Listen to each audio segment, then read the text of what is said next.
বন্ধুরা, কেমন আছেন সবাই? গল্প নিয়ে আবারও চলে আসলাম। সবাই গল্প পড়ুন, গল্প পড়ে জানাবেন কেমন লেগেছে।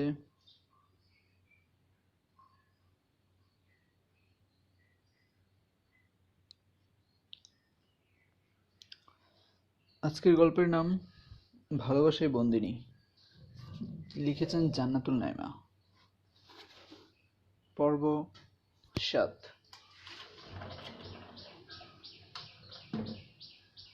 বন্ধুর গল্পটি কেমন লাগছে তা অবশ্যই কমেন্টে জানান। ভালো লেগে থাকলে একটি লাইক দিয়ে ভিডিওটি শেয়ার করে গল্পপ্রেমী চ্যানেলের সাথেই থাকুন।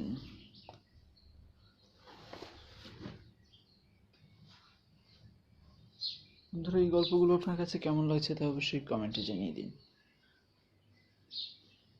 আমাদের এই চ্যানেলের বাকি গল্পগুলো চাইলেই দেখে নিতে পারেন।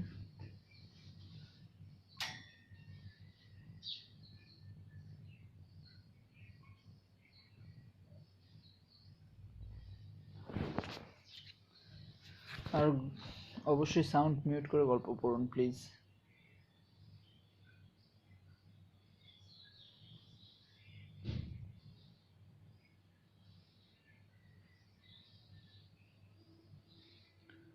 কালেকশনে কি আছে? কালেকশনে মেঘনা চেতে জল,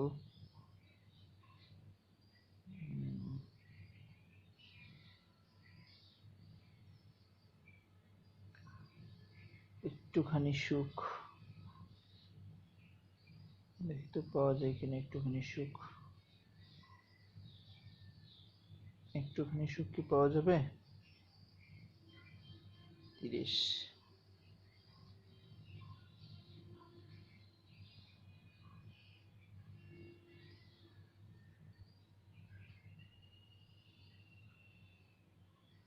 30 লাগবে, 30।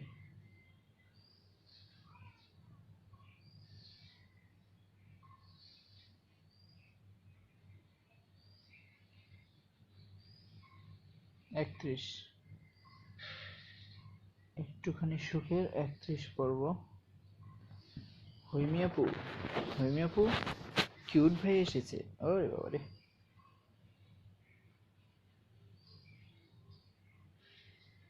মাহেরকে সব বাচ্চারাই কিউট ভাইয়া বলে ডাকে।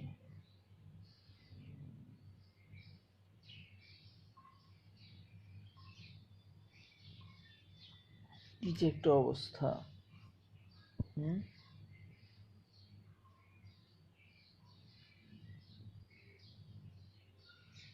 হবে কি আমার 13,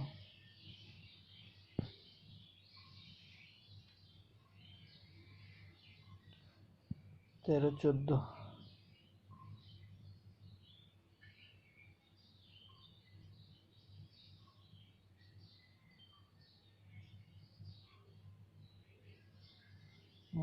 মেঘনা চেতে জল 35।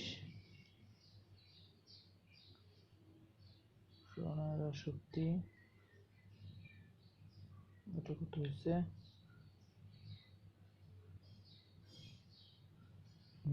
তো ভালোই চলতেছে। 31।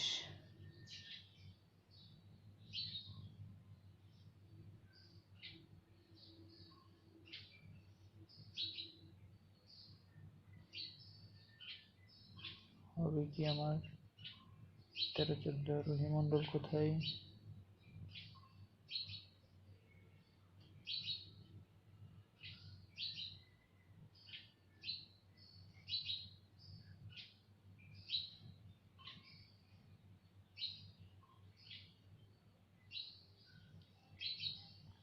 তেরো হচ্ছে 14।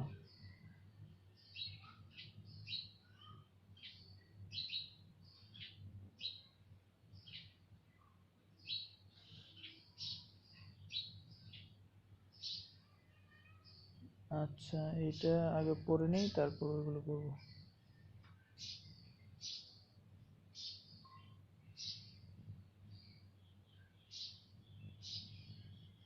14 কোথায়? এটা একটু খুঁজলেই পাওয়া যায়, এগুলো কোনো বিষয় না। বেশি কষ্ট যে করতে হয় তা না। আসতেছে না কেন?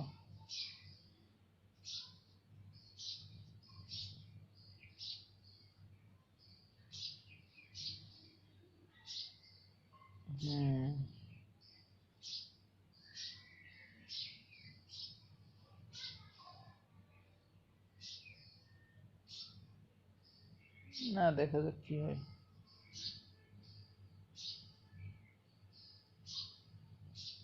তারপরে আছে কি, হবে কি আমার একটুখানি সুখ। আর কি আছে, সুক্তিয়ানাম,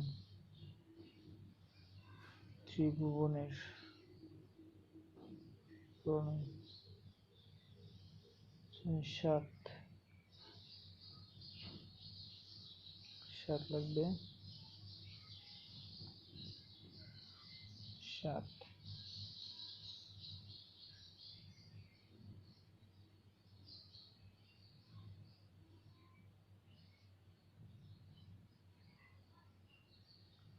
ত্রিভুবনের প্রণয় 7।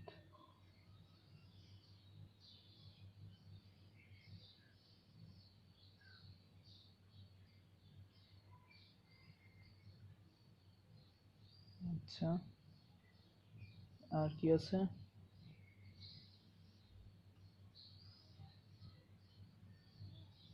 আর নাই। এখানে আরেকটা গল্প আছে, সেটা হচ্ছে আই থিঙ্ক তুমি যে আমার, নন্দিনী নীলা।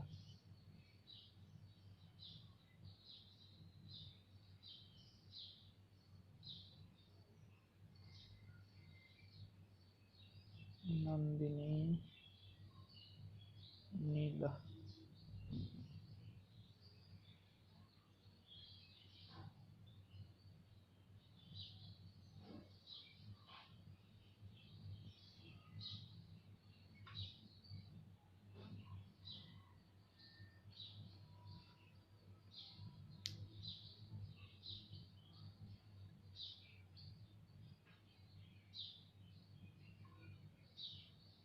তুমি যে আমার বৃষ্টি হয়ে নামবো।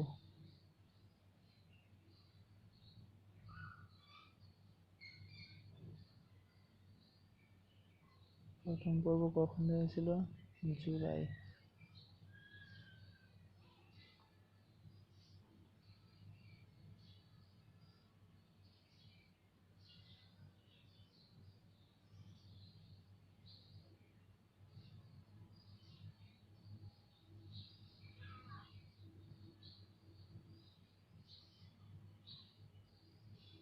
তুমি যে আমার পার্ট 1 চলবে নাকি জানাবেন প্লিজ।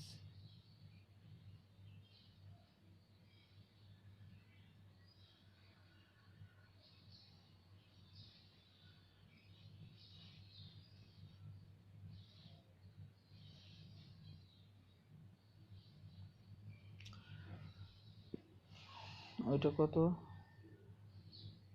চেক করে দেখে দিই, প্লেলিস্ট চেক করলে বোঝা যাবে।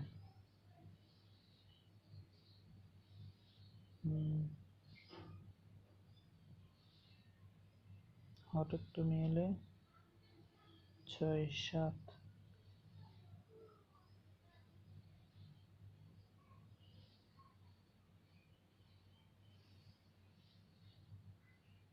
হঠাৎ হঠাৎ তুমি এলি, খণ্ড তো কোথায়, খণ্ড তো হঠাৎ তুমি এলি। হঠাৎ তুমি এলি গল্পটি খুঁজতেছি, পাই না তো। হঠাৎ তুমি এলে,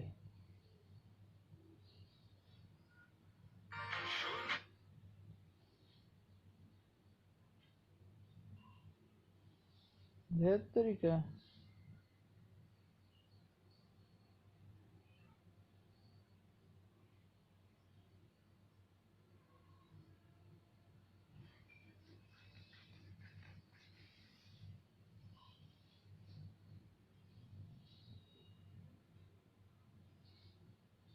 ক্রাশ যখন বর,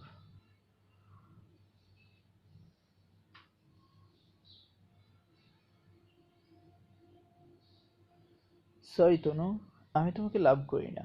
ফরগিভ মি।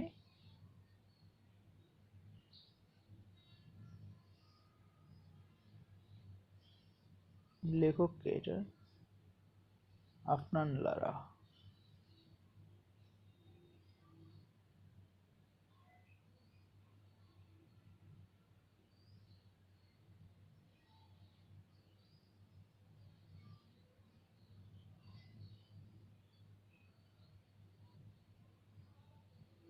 এগারোশো আশি কয় কিডি?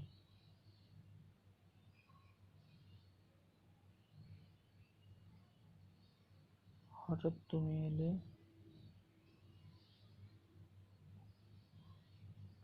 সোমরা থাকা সময় নষ্ট হইতেছে।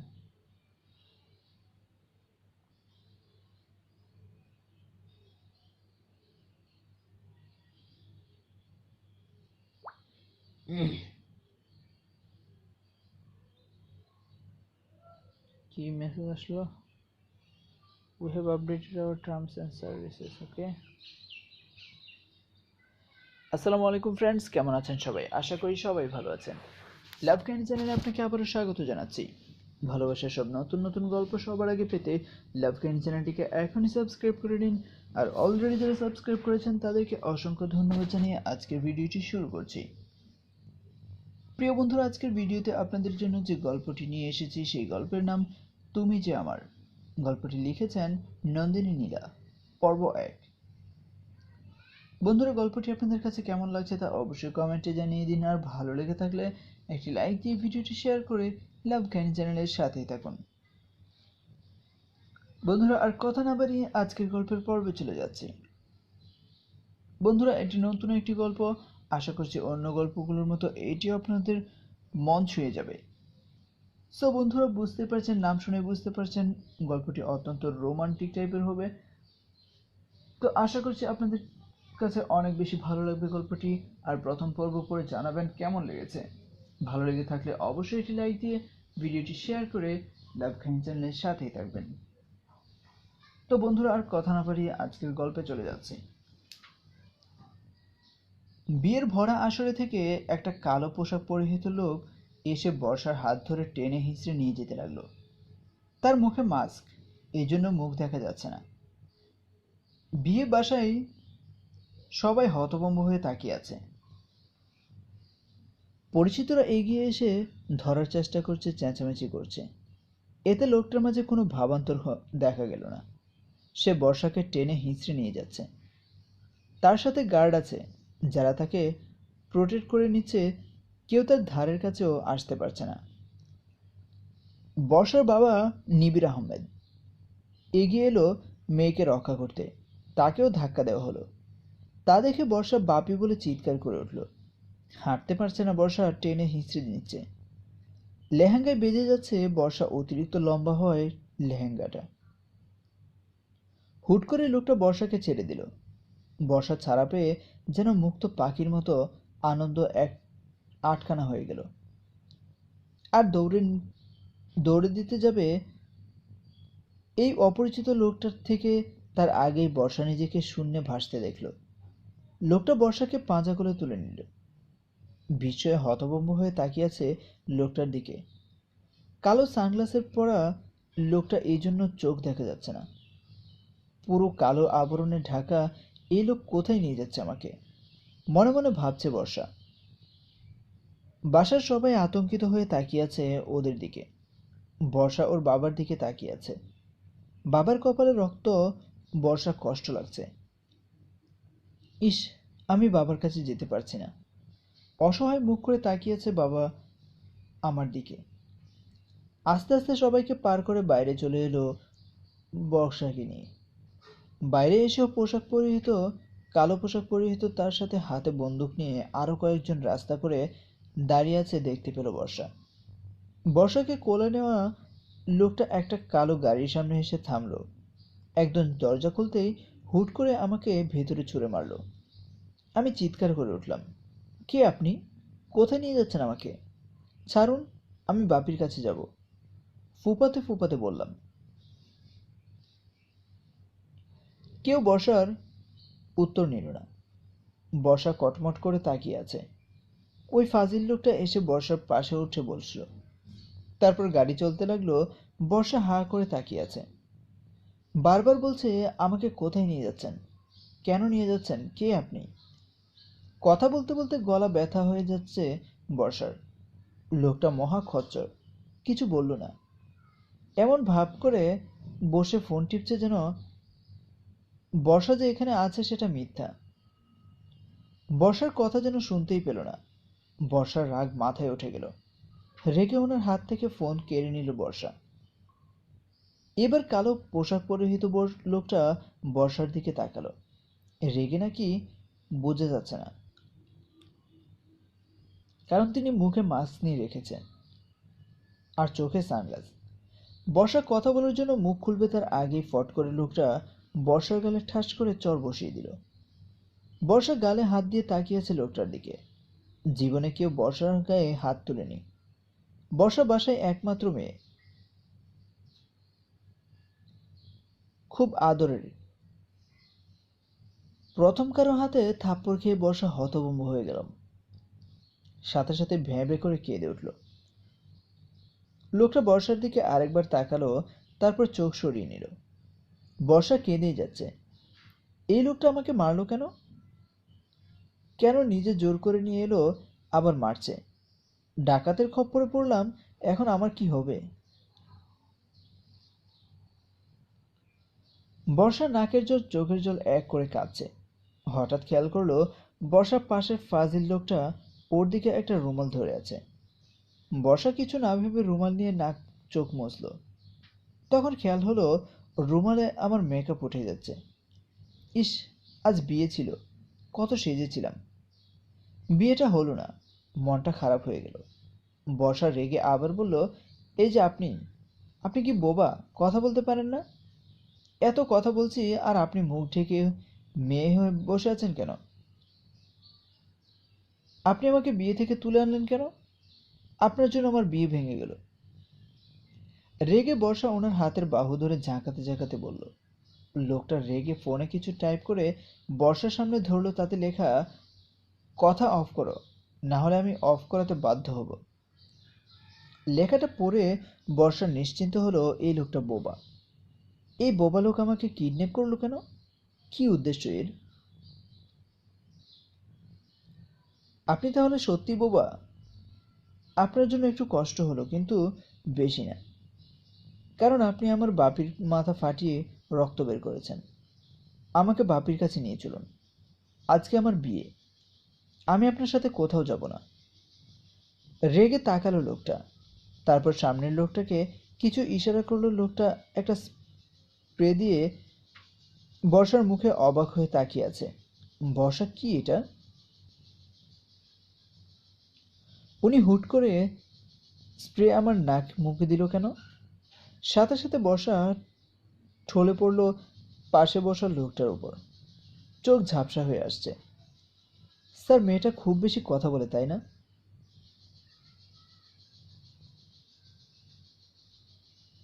সামনে থেকে কথাটা বলল ড্রাইভার। তা শুনে কড়া চোখে তাকালো ছেলেটা। ছেলেটার কড়া চাহনি দেখে লোকটা ঢোক গিলে সামনে তাকালো। ছেলেটা বিরক্ত হয়ে তাকিয়ে আছে মেয়েটার দিকে। বাচাল একটা মেয়ে, 5 মিনিটে মাথা নষ্ট করে ফেলেছে।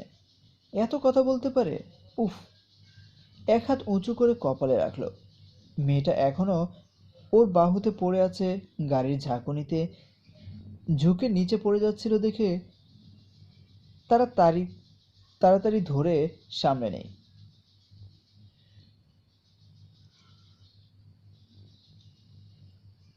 বাকি রাস্তা ছেলেটা বর্ষাকে হাত দিয়ে আগলে রাখে যাতে না পড়ে।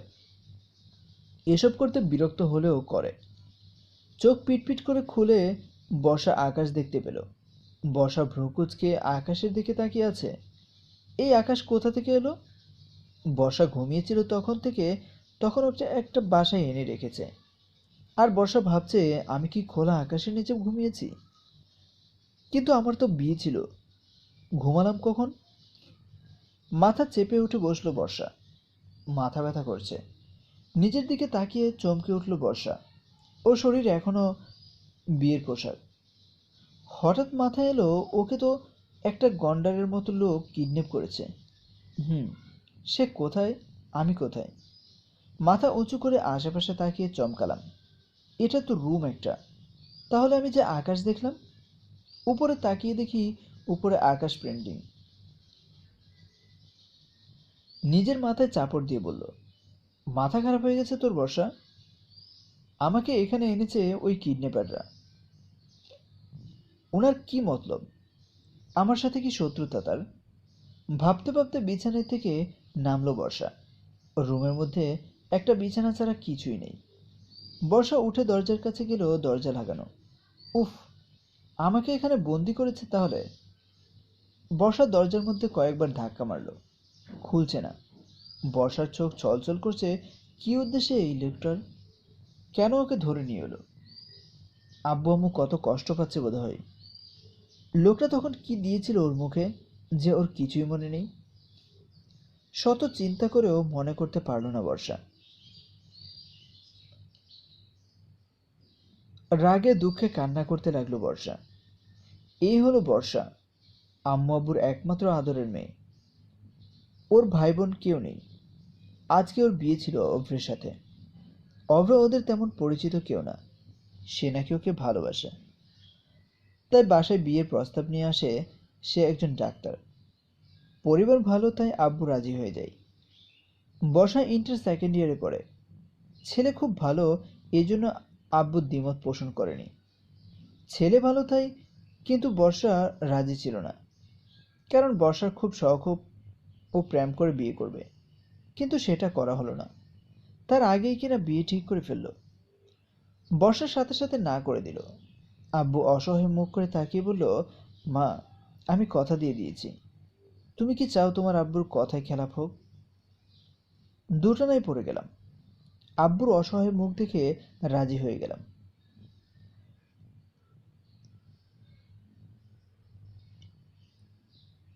নিজের আব্বুকে খুব ভালোবাসে বর্ষা। তাকে কষ্ট দিতে পারবে না, কিছুতেই না। তখন দরজা খুলে কেউ ভিতরে আসলো। তার দিকে তাকিয়ে আঁতকে উঠল বর্ষা। প্রিয় বন্ধুরা, আজকের এই গল্পের পর্বটি এই পর্যন্তই। বন্ধুরা, কেমন হয়েছে তা অবশ্যই কমেন্টে জানিয়ে দিন। আর ভালো লেগে থাকলে একটি লাইক দিয়ে ভিডিওটি শেয়ার করে লাভ কাহিনী চ্যানেলের সাথেই থাকুন। বন্ধুরা, এই গল্পের পরবর্তী পর্বটি কন্টিনিউ করব কিনা সেটা কমেন্টে জানিয়ে দিন। সে পর্যন্ত সবাই ভালো থাকুন, সুস্থ থাকুন। আল্লাহ হাফেজ।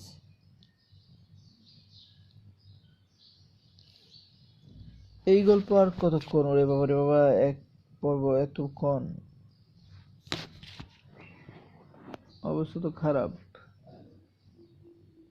আর আধা ঘন্টায় 10% চার্জ শেষ। উফ, এই ফোনটা নিয়ে আর পারি না। ওকে দেখে শিখ কিছু। ওকে দেখে তো শিখতে পারিস, তাই না?